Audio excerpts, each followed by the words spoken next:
we got a 2020 Jeep Renegade key fob. This is how you open it to replace the battery. You got a sliding button right here on the back side of it. We're going to slide it to the right, hold it down with your thumb. Emergency key should just come right out. Now that we have the emergency key out, you see there's a slot for the emergency key right here at the bottom. There's another slot here. We're going to use this slot to open the remote. I got a little small flathead screwdriver. We're going to put it in here sideways like this and just give it a little bit of a pry, okay? Like that. Okay, sometimes you go up, sometimes you go down. And we can just separate it. Back side of the remote has the battery.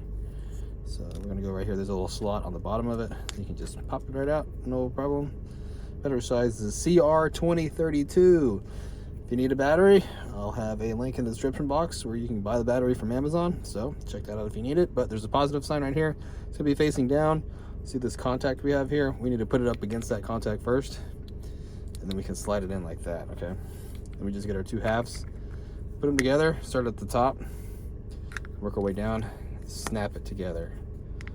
And that's it, you're done. Put the emergency key back in, and you should be good to go.